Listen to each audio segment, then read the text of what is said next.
24 hours board போட்டுக்கிறாங்க உள்ள. பிரசவத்துக்கு இலவசம் 24 hours. 24 hours ஒரு மாசமா நாங்க கிடைக்கலாம. சுகர் பேஷண்ட், ஹார்ட் பேஷண்ட் தென ஆஃப் பண்ணி ரெண்டு பக்கம் சேர்த்து ஆஃப் பண்ணி போறோம். அங்க பிள்ளை பட்ற ஒரு நாள் சவுண்ட் அங்க பிள்ளைங்க தூங்கவே முடியல. ஆதவர்ஜினா இப்ப கொத்துக்கு முன்னாடி சஸ்பென்ஸா ஒரு குழந்தைய கண்டுபிடிச்சு அது வெளியவே வரல.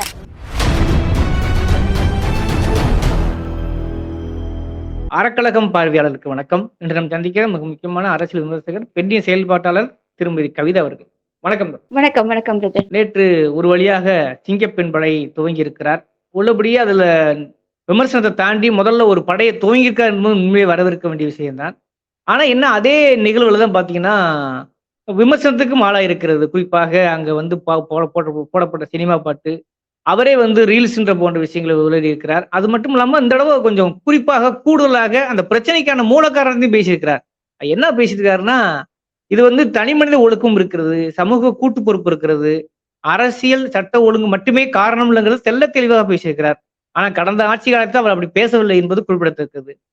முதற்கட்டமா எப்படி பாக்குறீங்க? இதை தாண்டி இன்னொரு மிக முக்கியமான விஷயம் என்னன்னா, ஹைகோர்ட் வந்து முதல்வர் சொல்வதற்கு நீங்க மாறா தொடர்ந்து சொல்லிக்கிட்டு இருக்கீங்க. உங்கள் மாறாகத்தான் தமிழ்நாட்டோட நிலைமை இருக்குதுன்னு சொல்லி வன்மையா கண்டனம் தெரிவித்துக்கிறது. முதற்கட்டம் எப்படி சொல்ல பாக்குறீங்க? வணக்கம் தோழர். ஆக்சுவலி என்னன்னா, தனி மனித ஒழுக்கம் இருக்குன்றது அவர் கத்துக்கிறதுக்கே அவர் சிஎம் ஆகி ஒரு மாசம் தேவைப்பட்டிருக்கு அவருக்கு. சோ இனி நிறைய விஷயங்களை கத்துக்கிறதுக்கு எவ்வளவு நாள் தேவைப்படும் தெரியல. ஏன்னா இவருதான் வந்து மேடையா ஏறி திமுக வந்து சதி, நம்ம வந்து எப்பவுமே தனி மனித ஒழுக்கம் தான் நம்ம பேசிட்டு இருக்கோமே. இதுல எந்த அரசும் எந்த சிஎம்மும் எந்த எம்எல்ஏக்களும் போய் நிக்கிறது கிடையாது. நீங்க இதை செய்யுங்கன்னு யாரும் சொல்றது இல்ல. மனிதாபிமானம் உள்ளவங்க யாரும் சொல்றது கிடையாது. அப்படி இருக்கும்போது நீங்க வந்து எல்லாத்துக்குமே ஒரு முதல்வரை தான் குற்றம் சாட்டிட்டு இருந்தீங்க. நேரடியா முதல்வரை குற்றம் சாட்டிட்டு இருந்தீங்க. இப்போ உங்களுடைய கட்சிக்காரர் தூத்துக்குடி எம்எல்ஏ ஒரு கூட்டு பாலியல் வன்முறை செஞ்சவங்களுக்கு பாதுகாப்பு கொடுத்திருக்காருன்றது பேரோட உங்க கட்சிக்கார பெண்ணே ஸ்டேட்மெண்ட் கொடுத்த போதும் இது வரைக்கும் அதுக்கு பத்தின எந்த நடவடிக்கையும் இல்லை. அது ரெண்டாவது விஷயம். ரெண்டாவது, இந்த நிகழ்ச்சியில வந்து விமர்சனத்துக்கு உள்ளாயிருக்கு அப்படின்னா, விமர்சனம் வரல அப்படின்னாதான் ஆச்சரியப்படணும். அப்ப இந்த அரசு சிறப்பா நடந்துட்டு இருக்குன்றத நம்மளே ஒத்துக்கலாம். சோ இங்க வந்து விமர்சனத்துக்கு உள்ளாகுன்றது எல்லாத்துலயுமே. ஈவன் யூனிஃபார்ம்ல 2300 ரூபா வாங்கியிருக்காங்க அப்படின்னு சொல்றாங்க. ரெண்டாவது, இந்த சிங்கப்பெண் திட்டத்துக்கு இதுக்கு முன்னாடி சொன்ன மாதிரி புதுசா எத்தனை பேர் இதுல நியமிச்சிருக்காங்க அப்படின்றது எந்த டேட்டாவும் இல்லை. ஏற்கனவே காவல் படையில இருந்தவங்க, காவல்துறையில வேலை செஞ்ச பெண்களுக்கே புதுசா ஒரு யூனிஃபார்ம் கொடுக்கப்பட்டிருக்கு, அவ்வளவுதான். அவங்க செய்யக்கூடிய வேலைகள் செஞ்சுட்டு தான் இருக்காங்க. எத்தனையோ பெண் காவலாளிகளை வச்சு, கான்ஸ்டபிள்ஸை வச்சு எவ்வளவு டாக்குமெண்ட்ரிஸ் வந்திருக்கு. அது டாக்குமெண்ட்ரி வந்துதான் நமக்கு தெரியணும்னு இல்ல. ஒரு பாதுகாப்புக்காக மணிக்கூர் கணக்கா நின்று டாய்லெட் இல்லாம அவங்க கஷ்டப்படுறது, இதுக்கு முன்னாடி உள்ள அரசு வந்து நடமாடும் அந்த அந்த வசதி கூட உங்களுக்கு பண்ணி கொடுத்துருக்காங்க. பந்தோபஸ்ல பெண்கள் வந்து ரொம்ப நேரம் நிக்க கூடாது அப்படின்ற ஒரு விஷயத்தையும் கொண்டு வந்து கொடுத்தாங்க. இங்க வந்து பெண் காவலர்களுக்கே பாதுகாப்பான சட்டங்கள் கொடுக்கப்பட்டது இதுக்கு முன்னோடைய அரசுகள், அதிமுக இருக்கட்டும் திமுகவா இருக்கட்டும்.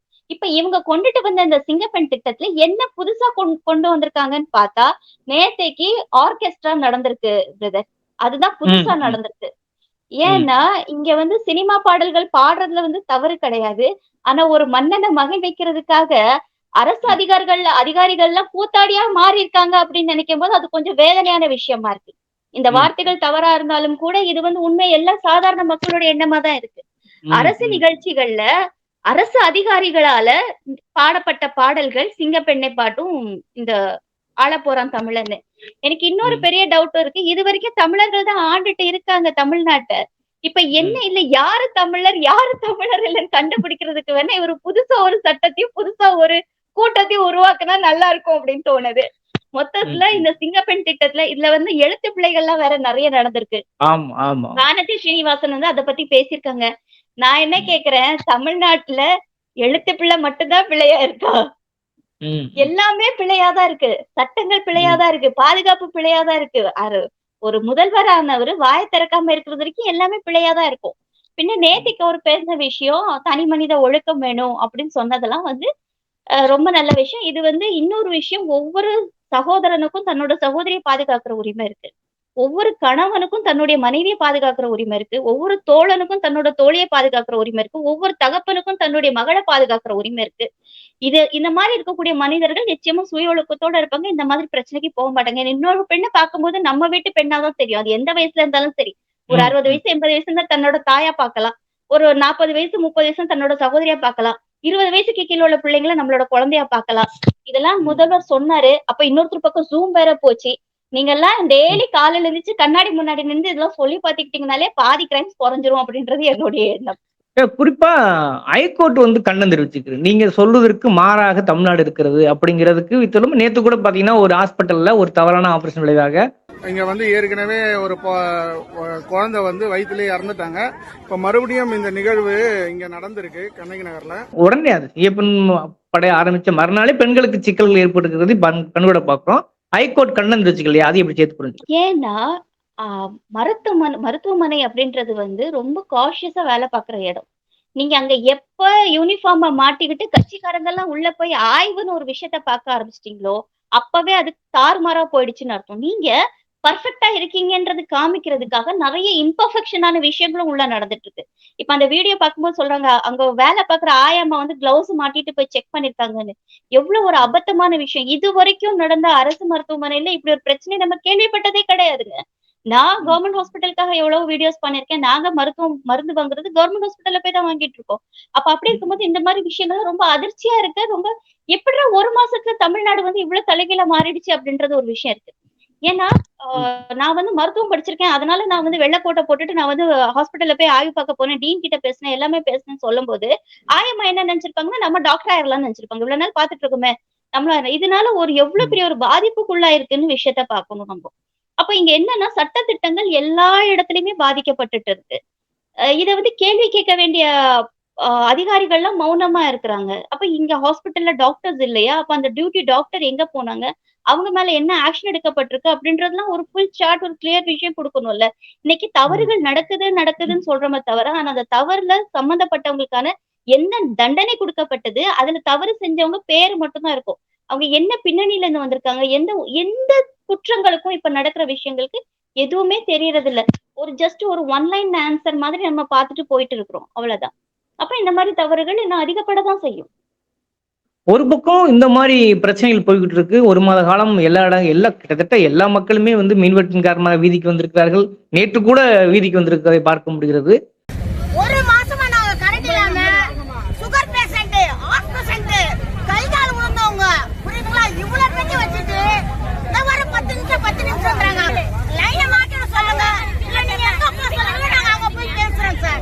ஆனா இன்னொரு பக்கம் ஆதவர்ச்சுனா இல்லாத அவரோட கட்சி சார்ந்தவர்கள் அவர் என்ன விஜய் சும்மா இருக்காருன்னு வச்சுட்டீங்களா? அவர் வந்து ரோந்து போயிட்டு இருக்காரு, மாறு வேசல போயிட்டு இருக்காருன்னு சொல்றாங்க. இன்னொரு பெண்மணி பேசுனதை பார்த்திருப்பீங்க.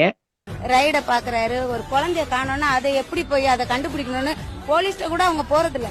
ஆதவர்ஜினா இப்ப கொஞ்ச நாளைக்கு முன்னாடி, இப்ப ஒரு வாரமோ 2 வாரத்துக்கு முன்னாடி சஸ்பென்ஸா ஒரு குழந்தைய கண்டுபிடிச்சு அது வெளியே வரல அப்படின்னு ஒரு தாந்தோணித்தனமாக பேசக்கூடியது பார்க்க முடிகிறது. இப்ப இந்த புரிதல்ல இந்த மனநிலையில இவர்களை எப்படி அணுகுது? டிவிக்காரர்கள் பெண்மணிகள் இப்படி இருக்காங்க இல்லையா? ஒருவேளை அந்த பெண்களுக்கு இப்ப நேரடியா பிரச்சனை வந்தா தான் தெரியுமா, அல்லது அவர் சொல்வதில் ஏதோ ஒரு நம்பிக்கை இருக்குன்னு எடுத்துக்கலாமா? ஆக்சுவலி பாத்தீங்கன்னா இவங்க இன்னும் அப்பாவிகளாவே இருக்காங்க. அந்த பெண் பேசும்போது அவங்க ரொம்ப அப்பாவியான பெண் அப்படின்றது தெரியுது. அவங்க வந்து மனசுல விஷம் வச்சுட்டு சொல்லல அப்படின்னு. ஒரு பக்கம் அந்த வீடியோ 2-3 டைம் பார்க்கும்போது எனக்கு என்ன தோணுச்சு அப்படின்னா, ஒரு நடிச்சு ஏதோ நம்ம வந்து விட்டியா ஆன்சர் பண்ணுவோம்ல, கேளிக்கையா பதில் சொல்லுவோம்ல, அப்படி சொல்றாங்கன்னு பார்த்தா அந்த நிஜமாவே அவங்க மனசாலதான் சொல்லிருக்காங்க. ஏன்னா இந்த மாதிரிப்பட்ட மக்களை தான் ஈஸியா மனசு வந்து மாத்த முடியும். ஏன்னா நிறைய பேர் வந்து பாத்தீங்கன்னா சினிமாவை நான் தான் சொல்லுவேன். சினிமாவை பார்க்கும்போது நம்மளோட உணர்வுகள் எல்லாம் நம்ம அதுல பார்ப்போம். அழுதாங்கன்னா நம்ம அழுவோம், காயப்பட்டா நமக்கு பயம் இதா இருக்கும், வில்லனை பார்த்தா நமக்கு கோவம் வரும், ஏதோ நமக்கு வில்லத்தனம் பண்றாரு அப்படின்ற மாதிரி. இந்த சினிமான்றத வந்து மக்களை வந்து ரொம்ப முழுமையா ஆக்கிரமிச்சிருக்குன்றது ஒரு உண்மையான ஒரு விஷயம். இப்ப இவங்க எல்லாம் ஓட் போட்டிருக்காங்கன்னா, இப்போ அந்த லேடி தூத்துக்குடியில உள்ள பாதிக்கப்பட்ட பெண் கூட சொன்னாங்க, தெரி படத்துல வந்த மாதிரி விஜய் அண்ணா வந்து செய்யணும் அப்படின்னு. அப்படிலாம் செய்ய முடியாதுன்றதே அவங்களுக்கு தெரியல பாவம். அப்ப இவங்க எல்லாம் இந்த மாதிரி விஷயங்களுக்கு பாதிப்புக்கு உள்ளாக்கிட்டு இருக்காங்க. அண்ட் சினிமா மோகத்தினாலதான் இன்னைக்கு இவ்வளவு வாக்கு வித்தியாசத்துல அவரு ஜெயிச்சு வந்திருக்கிறாரு. சினிமா விட்டு அவர் இன்னும் வராதனால்தான் நேத்திக்கு கூட அந்த சிங்கப்பெண்ணை பாடல் பாடும்போது அவருக்கு அவ்வளவு சந்தோஷமா இருந்துச்சு. ஒரு முதல்வரா அவர் அதை அங்க தடுத்திருக்கணும். அரசு அதிகாரிகள் நீங்க வந்து ஸ்துதி பாடினாலும் கூட இல்ல இதெல்லாம் தேவையில்லை, இங்க இது பண்ணாதீங்க, அது எனக்கு தான் பேக் ஃபயர் ஆகும், எனக்கு தான் தவறான விஷயங்கள் வரும் நீங்க உங்களுடைய அரசு நிகழ்ச்சிகளுக்கு என்ன பண்ணிட்டு இருக்கீங்களோ அதுவே பண்ணுங்கன்னு சொல்றதுக்கான முதல்வரும் அங்க இல்ல. இதெல்லாம் செய்யக்கூடாதுன்னு யோசிக்கிற அதிகாரிகளும் இல்ல. நம்ம வந்து பாதுகாப்புக்கு நம்ம அதிகாரிகள்ட்ட போவோம். இல்ல அதிகாரிகளை நம்பிதான் நம்ம இருக்கிறோம். ஒரு அரசு நம்பிதான் நம்ம இருக்கிறோம். இங்க எல்லாமே பியூரோக்ரஸில இருந்து எல்லாமே தப்பா இருக்கும்போது, எங்க நம்மளா சொல்லி, நம்மளா சிரிச்சு, நம்மளா அழுது, நம்மளா தேத்திக்கிற சூழ்நிலையில மக்கள் இன்னைக்கு இருக்காங்க. ஒவ்வொரு மக்களுக்கு பாதுகாப்பும் தானே முடிவு பண்ற சூழ்நிலையில இருக்காங்க. இங்க வந்து நம்ம அரசையோ, காவல்துறையோ, முதல்வரையோ எதுவும் சொல்ல முடியாது. எனக்கு பாதுகாப்பு இருக்குன்னா இன்னைக்கு செங்கோட்டையன் சொன்ன மாதிரி தான். உங்க வீட்ல ஏதாவது பிரச்சனையான்னு கேட்டாரு. கரெக்ட்டா கேட்டிருக்காரு. ம். என் வீட்ல பிரச்சனை வராத அளவுக்கு நான் நடந்துக்கணுமே தவிர, நான் பிரச்சனை ம். வந்ததுக்கு அப்புறம் முதல்வரையோ, அரசையோ, காவல்துறையோ குறை சொல்றதுக்கான சூழ்நிலைகள் இல்ல. அந்த நாட்கள்ல மாறி போச்சு. எது நடந்தாலும் முதல்வர கூப்பிடு. முதல்வர ராஜினாமா பண்ண வை அப்படின்னு சொல்ற வாயி, ஈவன் வானதி ஸ்ரீனிவாசன் கூட எழுத்து பிழைய தான் சொல்லியிருக்காங்களே தவிர, இத்தனை ம். பெண்கள் சாகடிக்கப்பட்டிருக்காங்க. இதே கோயம்புத்தூர்ல தான் சூலூர்ல உள்ள ஒரு பாப்பா வந்து சாகடிக்கப்பட்டிருக்கு. அத பத்தி அவங்க ஸ்டேட்மெண்ட் குடுக்கல. தமிழ்ல எழுத்து பிழை ஆயிடுச்சாம். அவ்ளோ அக்கறையில அவங்க பேசுறாங்க. அப்புறம் என்ன பண்ண முடியும் இந்த மாரிப்பட்ட ஆட்சியாளர்கள வச்சு? செங்கோட்டையன் சொல்லும்போது ஒண்ணு ஞாபகத்துக்கு வருது. அவர் கடந்த காலத்துல பார்த்திருப்பீங்க, வாச்சாத்தியோட வில்லன் சொல்லி நல்லா சித்தரிக்கப்பட்டிருக்கிறது. இப்ப அவரை போன்ற ஒரு மூத்த அரசியல்வாதிகளும் இப்படி பெண்கள் வந்து உங்க குடும்பத்துல பிரச்சனையா இருந்தா பாருங்க நான் சும்மா இருங்கன்ற மாதிரியான ஒரு தொழில் அவர் பேசியிருக்காரு. அதையும் தாண்டி நேத்து பார்த்திருப்பீங்க அந்த சிங்கப்பெண்களோட அந்த கிட்டத்தட்ட கிராம மொழி சொல்லணும்னா ஒரு குத்தாட்டத்துக்கு டான்ஸ் ஆடுற மாதிரியே அவங்க கைதட்டுறாங்க, ஆர்ப்பரிக்கிறாங்க. கிட்டத்தட்ட ஒரு கேளிக்கை விடுவது போல அதுவும் காட்சியளிக்கிறது. அரசு நிர்வாகம் இப்படி இருக்கிறது, ஒரு மூத்த அமைச்சர் இப்படி பேசுகிறார். பெண்கள் விஷயத்துல அப்ப அவங்க எதவாவது குறைஞ்சபட்சம் ஒரு அக்கறையோடு செயல்படுறாங்கன்ற தோணியே தெரியாத போல இருக்கிறது இல்லையா? இது எப்படி சேர்த்து புரிஞ்சுக்கிறது? ஆமாங்க. செங்கோட்டையன் வந்து இப்ப நாகராஜன் அவர்கள வந்து தன்னோட கட்சியில இணைச்சிருக்கிறாரு. சந்திச்சிருக்கிறாரு. ம். பொள்ளாச்சி கேஸ் என்னைக்கும் யாராலயுமே மறக்க முடியாது. ஆனா தமிழ்நாட்டுல இப்படி நடக்குமா? நார்த் இந்தியாஸ்ல மத்த இடங்கள்ல நடந்திருக்குங்க. தமிழ்நாட்டுல இத்தனை 100 குழந்தைங்க ஒரு 200, 300 பிள்ளைங்க பாதிக்கப்பட்டிருக்காங்க. ஒரு குரூப்பா நடந்த ஒரு டார்ச்சர் நடந்த அந்த வீடியோஸ் எல்லாம் வெளிய வந்துச்சு. அந்த வீடியோஸ்ல இருந்த பெர்சன் வந்து இன்னைக்கு வந்து ஒரு அமைச்சர வந்து பார்க்க வர்றாரு அப்டின்னா, அந்த அமைச்சர் சொல்றாரு, "உங்க வீட்ல ஏதாவது பிரச்சனையா?" அப்டின்னா, இது கிட்டத்தட்ட மிரட்டல் மாதிரி இருக்கு. எவனும் வாய ம். ம். திறக்காதீங்க, அடுத்த பிரச்சனை உன் வீட்டுக்கு வரும்னு சொல்ற மாதிரி இருக்கு. இல்ல உன் வீட்ல பிரச்சனை ம். வராதது வரைக்கும் உனக்கு கேள்வி கேட்கறதுக்கு தகுதி இல்லன்னு சொன்ன மாதிரி இருக்கு. இது அ இ அது என்ன ஒரு அமைச்சர் சொன்னார்ல, இப்போ இவரோட ஃப்ரெண்ட் சொன்னார்ல, "அரிது அரிது மானிடராய் பிறப்பது அரிது. அதிலும் அரிது விஜய்க்கு ஃப்ரெண்டா பிறப்பது மிக அரிது" அப்டின்னாரு. இந்த மாரிப்பட்ட ஆ அது ரொம்ப அறிவுபூர்வமான விஷயங்கள்லாம் பேசுறவங்கலாம் அமைச்சரா இருக்கும்போது, இவங்களுடைய பதில்கள் வந்து இந்த மாதிரி வருது. இதையும் கிளாப்ஸ் பண்ணி ஃபயர் விடுற இதே ரசிகர்கள் இன்னும் இருந்துட்டு இருக்காங்க. பாத்தீங்களா, அமைச்சர் எப்படி பதில் சொன்னாரு அப்படின்னு. அதுல என்ன பதில், என்ன முட்டாள்தனமான பதில்ன்றதே தெரியாததுனால தான் இவங்கள எல்லாம் நம்ம தற்குறின்னு சொல்ற சூழ்நிலையில உருவாகிட்டே இருக்கு. இன்னொரு விஷயம் தொடர்ந்து ஊடகங்களும் வந்து பாத்தீங்கன்னா, கேபிள் டிவில பல்வேறு ஊடகங்கள் மெயின் ஸ்ட்ரீம் மீடியாக்கள்லாம் வந்து துண்டிக்கப்பட்டிருக்கிறது.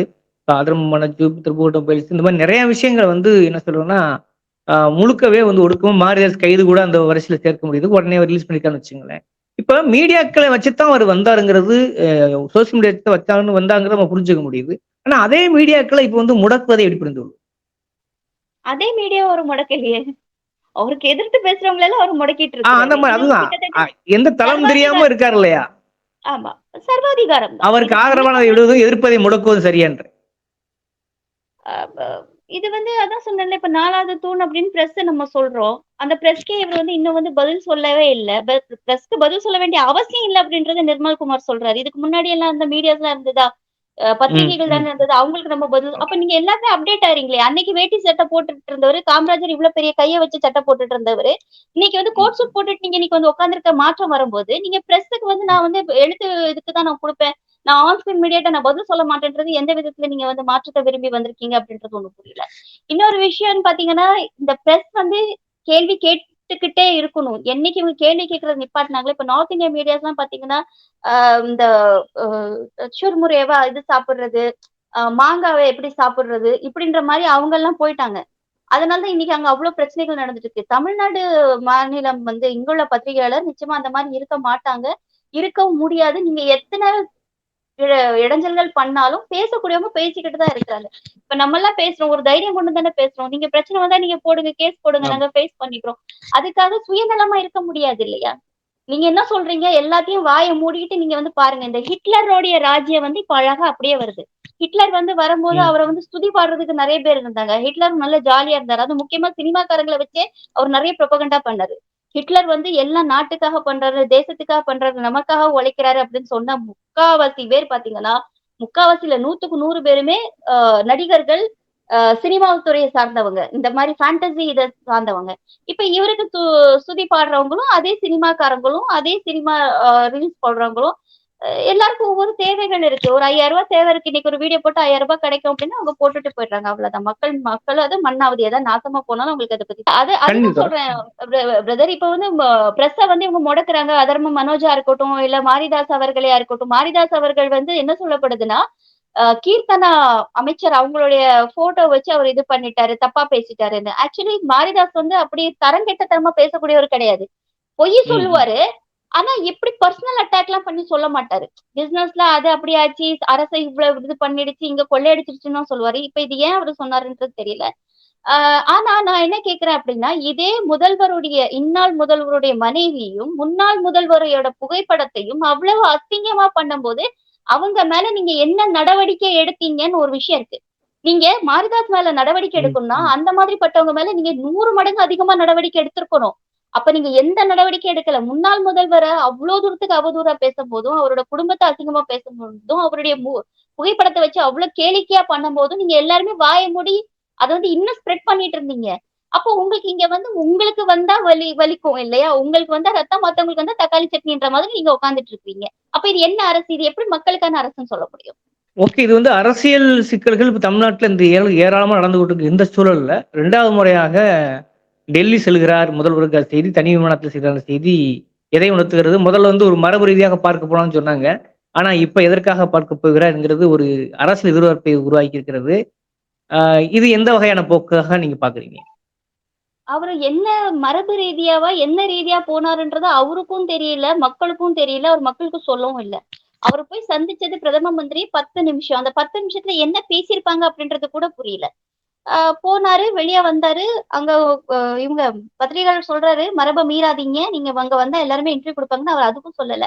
ஏன்னா அவர் கூட்டிட்டு போனதே பாத்தீங்கன்னா அவருடைய பர்சனல் செக்ரட்டரிஸ், அவருடைய அசிஸ்டன்ட், அவருடைய ஹேர் ட்ரெஸ்ஸர் இவங்களதான் அவர் கூட்டிட்டு போனாரு. இது எந்த மரபுல வரும்ன்றது எனக்கு தெரியல. ஒரு பிரதம மந்திரியை பாக்குறதுக்கு நீங்க உள்ள தனிப்பட்ட முறையா போயிருந்தீங்க அப்படின்னா நீங்க தனிப்பட்ட செலவுல இருந்து போயிருக்கணும். ஒண்ணு. அப்ப இந்த 50 லட்சம் ரூபாய் என்னமோ ஆயிருக்குன்னு சொல்றாங்க. ஒரு 2 நாள் போயிட்டு வந்தா 50 லட்சம் ரூபாய் செலவு. அப்ப அந்த 50 லட்சம் ரூபாய் செலவு வந்து மக்களுடைய வரி பணமா இல்ல உங்க காசா? அப்ப தனி நீங்க விமானத்துல மக்களுடைய போயிருக்காரு. காசுல போனீங்கன்னா நீங்க என்ன பேசுனீங்கன்றதை நீங்க சொல்லணும். நீங்க தனிப்பட்ட முறையில செலவு பண்ணி போனீங்கன்னா நீங்க மக்களுக்கு சொல்ல வேண்டாம். டேய் நான் என் பாக்கெட்ல இருந்து போட்டு போனேன்டா, உங்களுக்கு பதில் சொல்ல வேண்டிய அவசியம் இல்லைன்னு சொல்லிருக்கலாம். இப்போ போறாரு அப்படின்றாங்க. இப்ப கூட யாரெல்லாம் போறாங்க, என்ன விஷயம் பேச போறாங்க, இந்த டைமும் தெரியுமா தெரியாதான்றது நமக்கு தெரியாது. அதனால இது ஒரு மேட்டராவே எடுக்க வேண்டிய அவசியம் இல்ல. மேபி அவர் ரிலாக்ஸேஷனுக்காக கூட போயிருக்கலாம், இல்ல அவருடைய பர்சனல் விஷயத்துக்காக கூட போயிருக்கலாம். இப்ப டெல்லி, அதாவது வேற எங்கேயாவது போயிருந்தா கூட ஓய்வு எடுக்கோ எங்க எடுத்துக்க முடியும். ஆனா டெல்லிக்கு போயிருப்பதே ஒரு அரசியல் நடவடிக்கையாக குறைஞ்சபட்சம் இங்க சட்டம் ஒழுங்கு சிக்கலா இருக்கிறது, இன்னும் ஹைகோர்ட் கண்ணு இந்த மாதிரியான வழக்குகளை வந்து சரி செய்யவா அல்லது உள்ளீடாக எப்படி நடக்கும் இல்லையா? டேபிள் பேசின்னு ஒன்று இருக்கு இல்லையா? அந்த மாதிரி அண்டர் டீலிங்காகவான ஒரு கேள்வி இயல்பா வருது இல்லையா? அந்த விமர்சனத்துக்காக ஒரு முதல்வர் விஜய் அவர்களை பொறுத்த வரைக்கும் நம்ம வந்து எதுவுமே புரிஞ்சுக்க முடியாது. ஏன்னா அவரால அவரே புரிஞ்சுக்க முடியாதுன்ற டயலாக் மட்டும் இல்ல, அது அவர் வாழ்ந்துட்டு இருக்கக்கூடிய ஒரு மனிதர், அவர் மாமனிதர். அதனால இவரு வந்து அவருடைய கேஸ்க்காக போயிருக்காரு. ஏன்னா ஆல்ரெடி அவருக்கு கரூர் கேஸ் இருக்கு, அது என்ன முடிக்கப்படல. அதுக்கப்புறம் பாத்தீங்க அப்படின்னா வேற ஒண்ணும் பெரிய கேஸ் அவர் மேல இல்ல, வேற அலிகேஷன் இல்ல. ஒரு 15 கோடி ரூபாய் புலி படத்துக்கு ஏதோ பிளாக் மணி இருந்தது. இப்ப அந்த கேஸ்ல இருந்து ஒரு விட்ரோய் வெளியே வந்துட்டாரு. சோ இப்ப அந்த கேஸ்க்காக போயிருக்காருன்றது அதுவும் இல்ல. பிரதம மந்திரி அவர் பார்க்க போயிருக்காரு அப்படின்னா ஜஸ்ட் ஒரு புதிய முதல்வர், ஒருவேளை அவரு கூட இவருக்கு ஃபேனா இருக்கலாம், ஹூ நோஸ், அது கூட போயிருக்கலாம். சோ எதுவுமே சொல்ல தெரியல பிரதர். ஏன்னா இனி இவரோட லிஸ்ட்ல யாரெல்லாம் போறாங்கன்னு பார்த்துட்டு ஒருவேளை ஒரு IAS ஆபீசர் கூட இவருடைய முக்கியமான செக்ரட்டரிஸ் இல்ல முக்கியமான டிபார்ட்மெண்ட்ல உள்ள மினிஸ்டர்ஸ் போறாங்கன்னா இது மேபி ஏதோ ஒரு அரசு ரீதியான பயணமா இருக்கும், நம்ம ஏத்துக்கலாம். ஹேர் ட்ரெஸ்ஸரும் மறுபடியும் இவரோட செக்ரட்டரிஸும் மறுபடியும் இவருக்கு வேண்டிய வந்து ஃப்ரெண்ட்ஸும் போறாங்க அப்படின்னா இதை நம்ம எப்படி வேணாலும் நீங்க எடுத்துக்கலாம். அதுக்கு பதில் சொல்ல வேண்டிய அவசியம் முதல்வருக்கு இல்ல அப்படின்றது அங்க இருந்து பதில் வரும். ஓகே, உங்கள் விமர்சனங்களை அப்படி மக்கள் பார்வைக்கு விட்டுவிடுகிறேன். இந்த விவாத சொல்ல அறக்களத்து நேரம் ஒதுக்கி நம்ம கண்டிப்போம். நன்றி.